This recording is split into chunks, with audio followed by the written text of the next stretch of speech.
والصلاة والسلام على سيد المرسلين وعلى آله وأصحابه وأزواجه وذرياته أجمعين. أما بعد فأعوذ بالله من الشيطان الرجيم.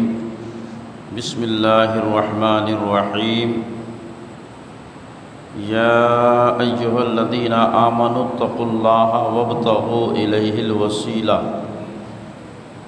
صدق الله مولانا العظيم وصدق رسوله النبي الكريم ونحن على ذلك لمن الشاهدين والشاكرين والحمد لله رب العالمين. إن الله وملائكته يصلون على النبي يا أيها الذين آمنوا صلوا عليه وسلموا تسليما. اللهم صل على سيدنا مولانا محمد معدن الوجود والكرم منبع العلم والحلم والحكم دائما صل وسلم صلاة وسلام عليك يا رسول الله وعلى آلك وأصحابك وأزواجك وذرياتك أجمعين. سامعین اکرام، اسلامک کیلنڈر کے اعتبار سے ربیع الآخر کا مہینہ شروع ہو گیا ہے، جسے اہل محبت عشق و محبت بھری زبان میں 11ویں کے مہینے سے بھی یاد کرتے ہیں، یعنی یہ 11ویں شریف کا مہینہ شروع ہو گیا ہے۔ آج اس ماہ مبارک کی 7 تاریخ ہے اور انشاءاللہ منگل کے روز 11 تاریخ ہوگی۔ منگل کو 11ویں شریف ہے۔ اسی مناسبت سے آج ایک ایسی آیت کریمہ تلاوت کرنے کا شرف حاصل کیا جو اہل ایمان کے لیے پختگی کی دلیل ہے، اور جو لوگ ذہنی اعتبار سے شش و پنج کے شکار ہیں یا کسی طرح سے مس گائیڈڈ ہیں، ان کے لیے چشم کشا اور تسکین آمیز آیت کریمہ ہے۔ میری ملت کے جوانوں اور بزرگوں، یہ وقت ہمارے لیے اتفاق کا وقت ہے، آپسی تعلقات کو مضبوط کرنے کا وقت ہے، بھائی چارہ کو فروغ دینے کا وقت ہے، اور اجتماعی طور پر باطل قوتوں سے ٹکرانے کا وقت ہے۔ آپس میں رسہ کشی یا ایک دوسرے پر طنز و تعریض کا وقت نہیں۔ ہم دیکھتے ہیں کہ جیسے ہی ربیع الاول شریف کا مہینہ شروع ہوتا ہے یا 11ویں شریف کا مہینہ آتا ہے تو کچھ ناہنجار ناسمجھ عقل و شعور سے پیدل جبہ اور دستار والے ایسی باتیں عوام کے سامنے پیش کرتے ہیں جن سے اہل محبت کے دلوں کو ٹھیس پہنچتی ہے، اور قرآن و حدیث کہ جس سے مخالفت کی بو آتی ہے، آپسی تنازع اور ناچاقی بڑھنے کا موقع فراہم ہوتا ہے۔ سوشل میڈیا نے جلتے میں گھی رکھنے کا کام کیا اور اس سے بہت تیزی کے ساتھ ایسی باتیں پھیلتی ہیں۔ اور آپ جانیں کہ آج کچھ لوگ قرآن کے خلاف، حدیث کے خلاف باتیں پیش کر کے معاذ اللہ، صد بار معاذ اللہ،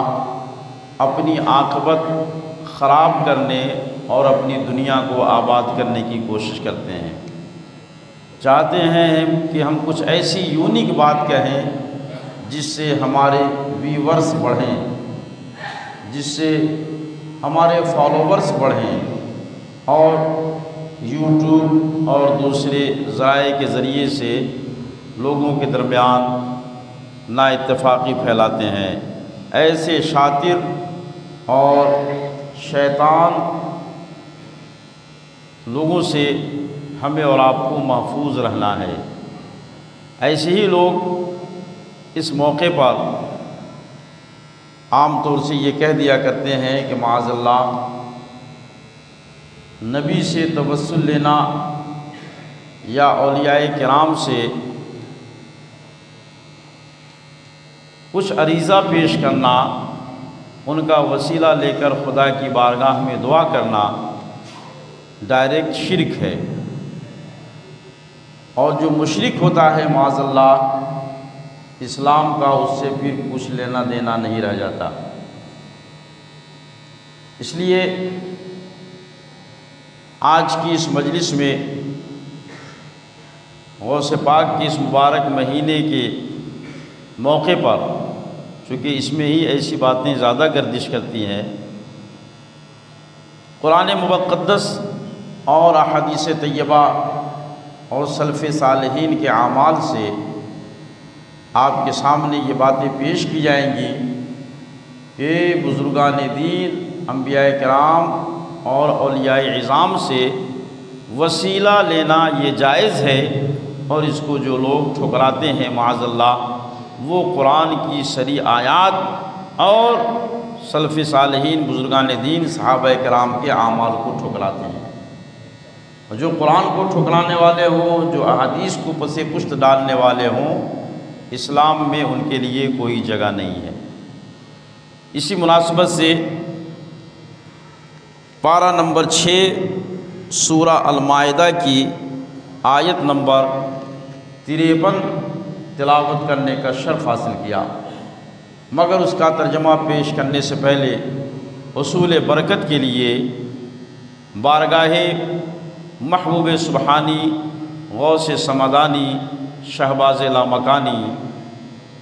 سیدنا شیخ عبد القادر محی الدین غوث پاک جیلانی رضی اللہ تعالیٰ عنہ کی خدمت عالیہ میں بارگاہ ناز میں استغاثہ کے چند اشعار پیش خدمت ہیں۔ استاذ زمن برادر اعلیٰ حضرت علامہ مولانا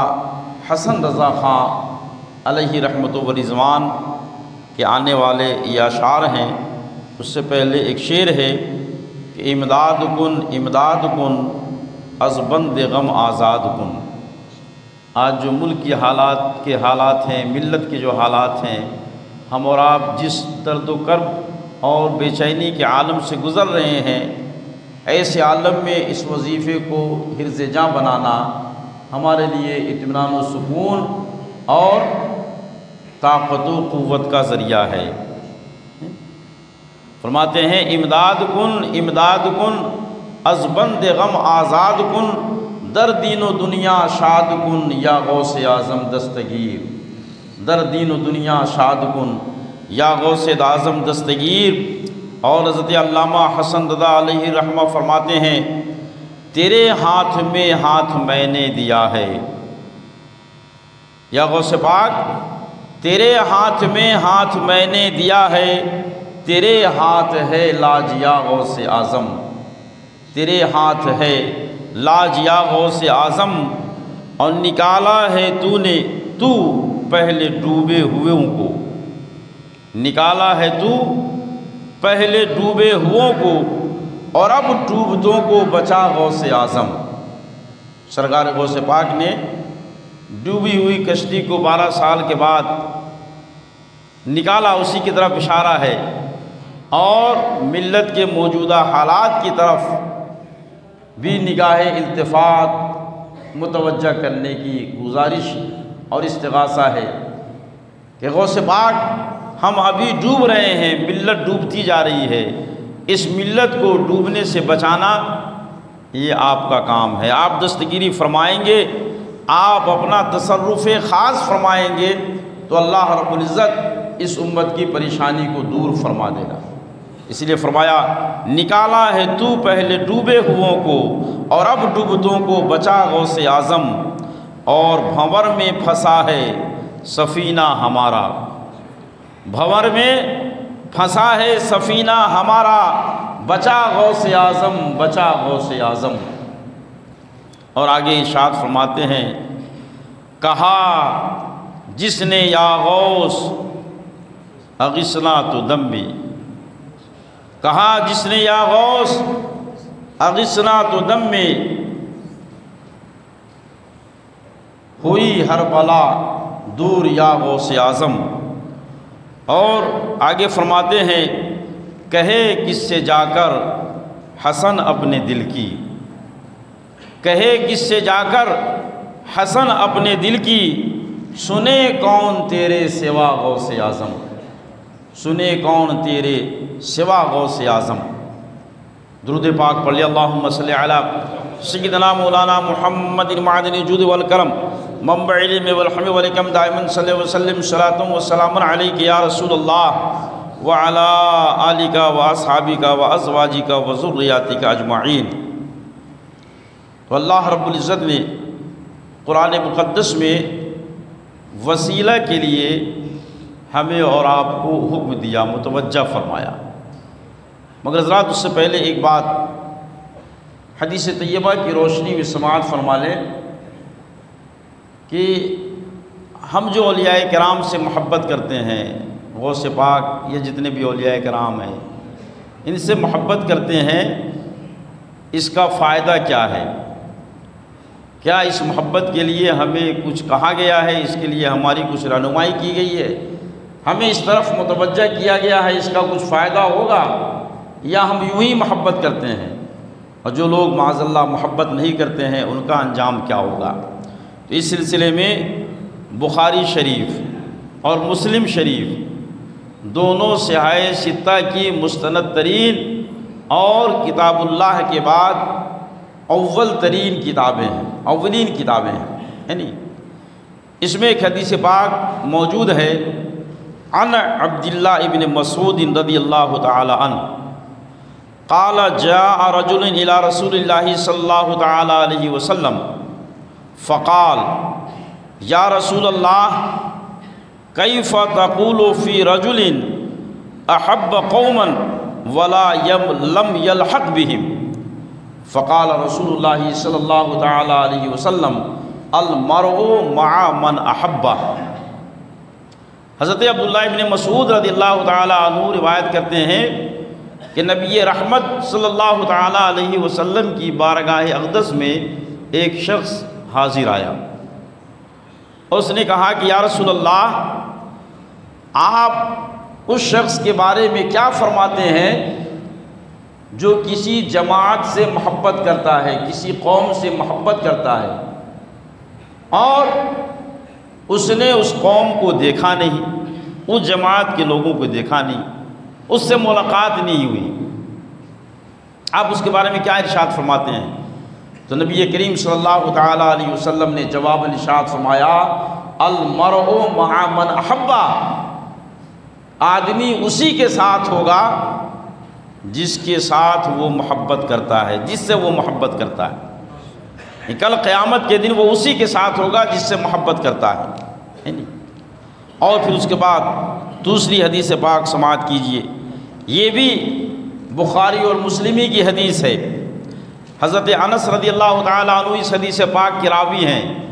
عن انس رضی اللہ عنہ ان رجلا سال النبی صلی اللہ تعالی علیہ وسلم عن الساعة فقال مت الساعة قال وماذا اغددت لها قال لا شيء الا انی احب اللہ ورسولہ صلی اللہ تعالی علیہ وسلم فقال انت مع من احببت۔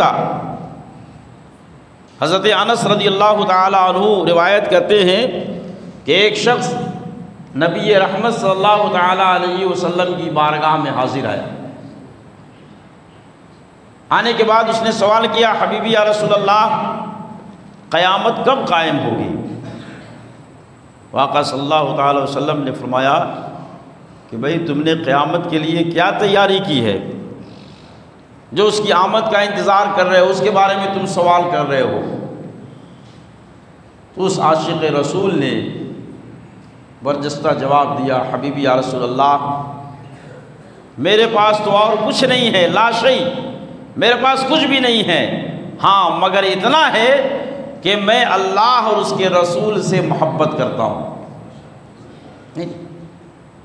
تو آقا کریم صلی اللہ تعالی علیہ وسلم نے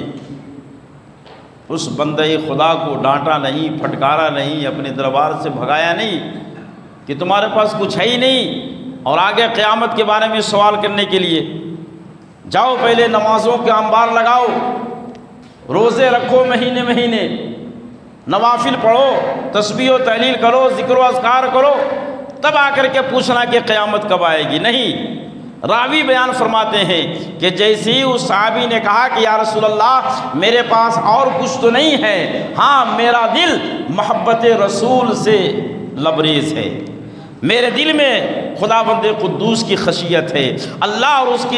کے رسول کی محبت سے میرا سینہ بھرا ہوا ہے۔ تو آقا کریم صلی اللہ تعالی علیہ وسلم نے ارشاد فرمایا کہ تم اس کے ساتھ ہو جس سے تم محبت کرتے ہو۔ سبحان اللہ۔ اس طریقے سے پتہ چلا کہ آدمی جس کے ساتھ محبت کرتا ہے کل قیامت کے دن اسی کے ساتھ حشر ہوگا۔ اب اس میں ہم عاشقان مصطفیٰ، محبان اولیاء اور اولیاء کرام کے چاہنے والوں کے لیے بشارت و خوشخبری ہے کہ آج دنیا میں ہم اولیاء کرام سے محبت کرتے ہیں، کبھی شہیدان کرب و بلا سے محبت کا اظہار کرتے ہوئے ان کے نام پہ سبیل لگاتے ہیں، کبھی غوث اعظم سے محبت کرتے ہوئے ان کے نام پہ لنگر کھلاتے ہیں، کبھی خواجہ پاک سے محبت کرتے ہوئے ان کے نام کی محفلیں سجاتے ہیں، کبھی امام محمد رضا فاضل بریلوی علیہ رحمت و رضوان سے محبت کا اظہار کرتے ہوئے ان کے نام پر مجلسیں منعقد کرتے ہیں، کبھی کسی بزرگ سے محبت کرتے ہیں، کبھی کسی ولی سے محبت کرتے ہیں۔ ہم ان اولیاء کرام سے محبت کرتے ہیں تو نبی کے فرمان کے مطابق کل ہمارا حشر یقیناً ان اولیاء کرام کے قدموں میں ہوگا۔ کہ نبی نے سند عطا فرمائی، المرء مع من احب۔ اب وہ لوگ اپنے گریبان میں جھانک کر کے دیکھیں اور اپنے بارے میں سوچیں، جو معاذ اللہ آج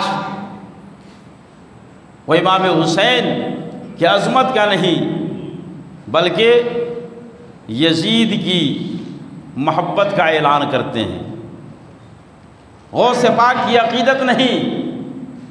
بلکہ دنیا داروں کی محبت کا اعلان اور اظہار کرتے ہیں۔ ایسے لوگ اپنا ٹھکانہ اسی گروپ اور اسی جماعت میں تصور کریں جن سے دنیا میں وہ محبت کرتے ہیں۔ تو اللہ رب العزت کا شکر ہے، اس کا احسان ہے کہ ہم اولیاء کرام سے محبت کرنے والے ہیں۔ انشاءاللہ ان کی محبت سلامت رہی اور ہم نے واقعتاً محبت کا حق ادا کیا تو دنیا میں بھی ہمیں اس کا فیض ملے گا اور آخرت میں بھی ہمیں ان کی شفاعت نصیب ہوگی۔ اب آئیے دیکھتے ہیں کہ وسیلہ کے تعلق سے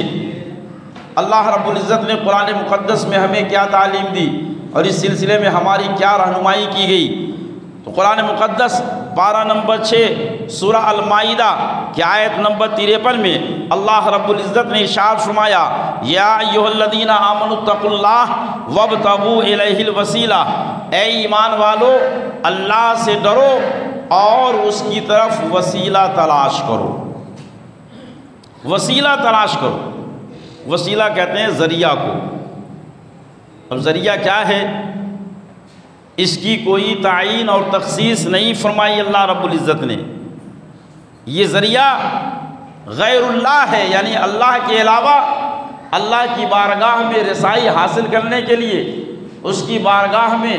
مقام بلند حاصل کرنے کے لیے، اس کی بارگاہ میں اپنا عریضہ پیش کرنے کے لیے وسیلہ تلاش کرو۔ یہ وسیلہ مطلق ہے، اس میں نہ جاندار کی تخصیص ہے نہ غیر جاندار کی تخصیص ہے، نہ ذی روح کی تخصیص ہے اور نہ غیر ذی روح کی تخصیص ہے، نہ ولی کی تخصیص ہے نہ نبی کی تخصیص ہے۔ اللہ رب العزت نے مطلق فرمایا کہ تم اللہ کی بارگاہ میں پہنچنے کے لیے، رسائی حاصل کرنے کے لیے وسیلہ تلاش کرو۔ اب ہم آئیے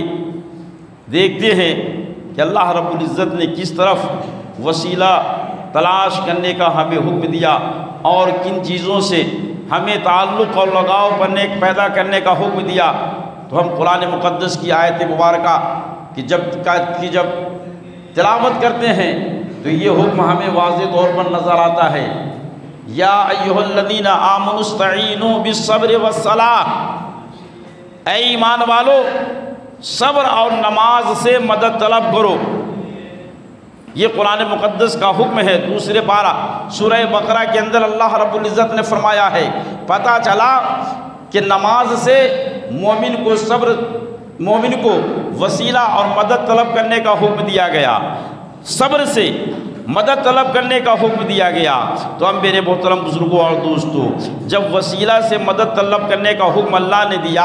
اور جب صبر سے مدد طلب کرنے کا حکم اللہ نے دیا، تو وہ عظیم ذات جسے اولیاء اللہ ہونے کا شرف حاصل ہے، اگر اس سے کوئی مدد مانگے تو بھلا یہ ناجائز کہاں سے ہو جائے گا اور یہ حرام کہاں سے ہو جائے گا؟ وہ ذات جسے اللہ رب العزت نے اپنا دوست بنایا ہے، جن کے بارے میں 11ویں پارہ میں اللہ رب العزت نے ارشاد فرمایا، الا ان اولیاء اللہ لا خوف علیہم ولا هم یحزنون، سنو اللہ کے ولیوں کو نہ کوئی خوف ہے اور نہ ان کے لیے کوئی غم ہے۔ تو جسے اللہ نے ولی بنایا، بھلا ان کا نام اگر بطور وسیلہ لے لیا جائے تو اس میں کون سی قباحت کی بات ہے، بلکہ ان کا نام اگر لے لیا جائے تو دعا جلدی قبول ہو جایا کرتی ہے۔ جیسے کہ آئیے حدیث پاک سے یہ بات ثابت ہے، معجم کبیر، اس سے یہ بات ثابت ہوتی ہے کہ خود نبی کریم صلی اللہ تعالیٰ علیہ وسلم نے وسیلہ لینے کا حکم دیا ہے۔ بات بڑی تفصیلی ہو جائے گی، گفتگو طویل ہو جائے گی، اگر اس پر مکمل روشنی ڈالنے کی کوشش کی جائے۔ بس اب آپ اختصار کے ساتھ یہ سمجھ لیں کہ خود نبی پاک صلی اللہ تعالیٰ علیہ وسلم کی ذات سے وسیلہ لینا جائز ہے، اور آپ کے صدقے میں آپ کے غلاموں سے بھی وسیلہ لینا جائز ہے۔ نبی پاک صلی اللہ تعالیٰ علیہ وسلم کی حیات طیبہ کے اعتبار سے اگر ہم دیکھیں اور آپ سے وسیلہ کے طریقے کو دیکھیں تو ہمیں آپ کی ذات سے وسیلہ کی 3 صورتیں نظر آتی ہیں۔ ایک وسیلہ وہ کہ ابھی آپ دنیا میں تشریف نہیں لائے، آپ کی ولادت باسعادت نہیں ہوئی، مگر آپ سے وسیلہ طلب کیا گیا۔ دوسرا، آپ کی حیات ظاہری میں صحابہ کرام نے آپ سے وسیلہ طلب کیا۔ اور تیسری صورت ہے کہ آپ کے اس دنیا سے پردہ فرمانے کے بعد صحابہ کرام، بزرگان دین اور سلف صالحین نے آپ سے وسیلہ طلب کیا۔ آپ کے دنیا میں تشریف لانے سے پہلے حدیث کی معتبر اور مشہور کتابوں میں یہ بات موجود ہے کہ حضرت آدم علیہ نبینا علیہ الصلوۃ والتسلیم جب آسمان سے دنیا میں تشریف لائے، 300 سال تک آپ خدا کی بارگاہ میں دعا کرتے رہے، مگر آپ کی دعا باب اجابت سے ٹکرائی نہیں، یہاں تک کہ ایک دن آپ کو خیال آیا کہ کیوں نہ میں اس ذات کو وسیلہ بنا کر دعا کروں۔ جس ذات کا نام نامی اسم گرامی میں نے اللہ کے نام کے ساتھ ساق عرش پر دیکھا ہے، جنت کی پتیوں پر دیکھا ہے، جنت کے دروازوں پر دیکھا ہے۔ بالآخر حضرت آدم علیہ نبی علیہ الصلوۃ والتسلیم دعا کرتے ہیں، مالک و مولا تو میری دعا قبول فرما لے اپنے اس محبوب بندے کے صدقے میں جس کا نام نامی محمد صلی اللہ تعالیٰ علیہ وسلم ہے۔ جب نبی پاک صلی اللہ تعالیٰ علیہ وسلم کے وسیلے سے انہوں نے دعا کی، اللہ رب العزت نے دریافت فرمایا کہ آدم تم نے اس نام کا وسیلہ کیسے لیا، کہاں تم نے یہ نام دیکھا؟ تو حضرت آدم علیہ نبی علیہ الصلوۃ والتسلیم نے کہا کہ یہ مولا میں نے جب آنکھیں کھولی تو ساق عرش پر، جنت کے باغات میں، جنت کے دروازوں پر لا الہ الا اللہ کے ساتھ محمد الرسول اللہ بھی دیکھا۔ میں سمجھ گیا کہ اللہ نے جس کے اپنے نام کے ساتھ جس نام کو ملایا ہے یقیناً وہ نام اس کی بارگاہ میں سب سے زیادہ محبوب اور پیارا ہوگا۔ اس لیے آج میں نے اسی نام کے وسیلے سے دعا مانگی ہے، مولا میری دعا قبول فرما۔ حدیث پاک میں آیا ہے اللہ رب العزت نے آپ کی دعا قبول فرمائی اور پھر اس کے بعد آپ کے لیے آسانیاں کی صورت پیدا ہو اختصار کے ساتھ۔ دوسری حدیث پاک تو یہ اس وقت دعا مانگی انہوں نے جب آپ دنیا میں تشریف نہیں لائے تھے۔ اب آئیے آپ کی حیات ظاہری میں ایک واقعہ پیش آیا۔ ایک صحابی رسول ہیں، ترمذی شریف میں یہ حدیث پاک موجود ہے۔ حضرت عثمان بن حنیف رضی اللہ تعالیٰ عنہ صحابی رسول اس حدیث کے راوی ہیں۔ وہ فرماتے ہیں کہ ایک مرتبہ ایک نابینا شخص نبی کریم صلی اللہ تعالیٰ علیہ وسلم کی بارگاہ میں حاضر ہوا اور اس نے حاضر ہو کر کہا حبیبی یا رسول اللہ آپ دعا فرما دیجئے تاکہ میری آنکھوں کے اندر روشنی آ جائے، میں بھی دیکھنے لگ جاؤں۔ تو آقا صلی اللہ تعالیٰ علیہ وسلم نے فرمایا کہ تم کہو تو میں تمہارے لیے دعا کر دوں اور تم چاہو تو اسی پر صبر کرو جس حالت میں ہو، اور یہ تمہارے لیے بہتر ہے۔ تو انہوں نے کہا کہ نہیں حبیبی یا رسول اللہ آپ میرے لیے دعا فرما دیجئے تاکہ میری آنکھیں اچھی ہو جائیں اور میں بھی دیکھنے لگ جاؤں۔ نبی پاک صلی اللہ تعالیٰ وسلم نے جب اس صحابی کا اصرار دیکھا تو آپ نے فرمایا کہ جاؤ اچھی طریقے سے وضو کرو۔ وضو کر لیا، حاضر ہوئے یا رسول اللہ میں نے اچھی طریقے سے وضو کر لیا۔ اب نبی پاک صلی اللہ تعالیٰ علیہ وسلم نے کہا کہ جاؤ 2 رکعت نماز پڑھو اور نماز پڑھنے کے بعد دعا کرو، اور دعا کے جو الفاظ سکھائے وہ کچھ اس طریقے سے ہیں، اللہم انی اسألوکا واتوجہ بنبیک الرحمہ، اے مولا میں تیری بارگاہ میں تیرے محبوب نبی رحمت صلی اللہ تعالیٰ علیہ وسلم کے وسیلے سے دعا کرتا ہوں، ان تقضی حاجتی، یہ کہ تو میری ضرورت کو پوری فرما دے۔ وہ ضرورت کیا ہے؟ آنکھوں کے اندر روشنی آنا۔ صحابی رسول بیان فرماتے ہیں کہ ابھی وہ شخص دعا کر کے کھڑا ہی ہوا تھا کہ اللہ رب العزت نے اس کی آنکھوں کو روشن فرما دیا، اب وہ دیکھنے لگ گیا۔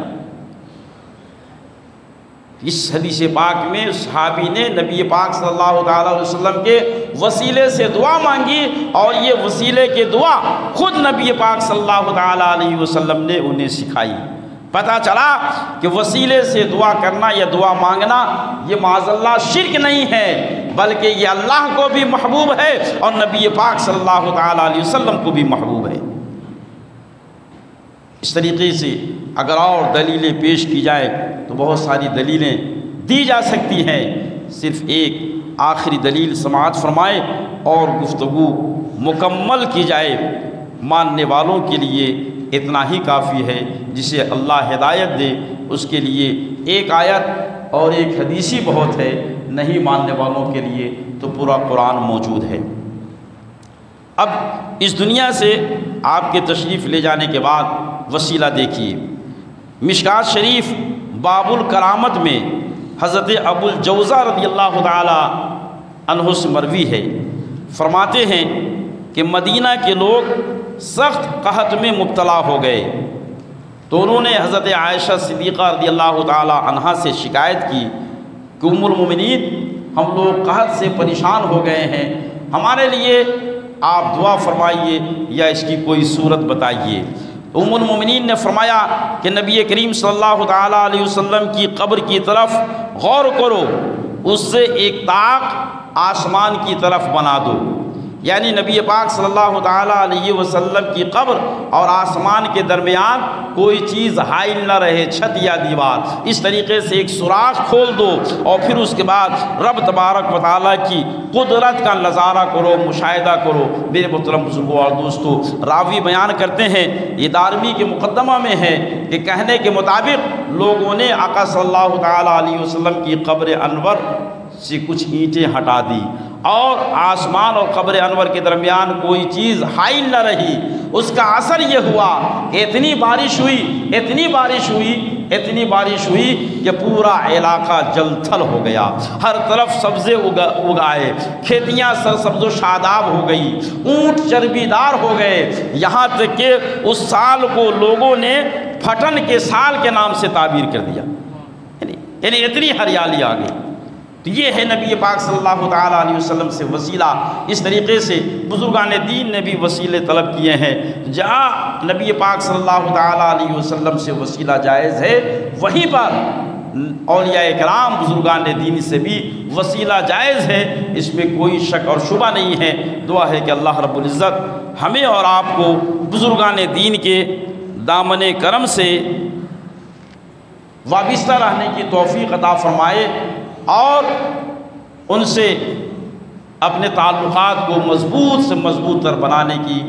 توفیق عطا فرمائے۔ میری ملت کے جوانوں اور بزرگوں، آج جو دن ہم اور آپ دیکھ رہے ہیں اور جن حالات سے گزر رہے ہیں، یقیناً یہ بزرگان دین سے منہ موڑنے کا بھی ایک نتیجہ اور اثر ہے کہ آج لوگ اولیاء کرام کی محبت کو اپنے دلوں سے، اپنے گھروں سے نکالتے چلے جا رہے ہیں، جس کی وجہ سے بے برکتی بھی بڑھ رہی ہے اور پریشانیاں بھی بڑھتی چلی جا رہی ہیں۔ اللہ رب العزت ہمیں اور آپ کو سمجھنے کی توفیق عطا فرمائے، بزرگان دین سے وابستگی کا جذبہ صادق عطا فرمائے۔ وآخر دعوانا ان الحمد للہ رب العالمین۔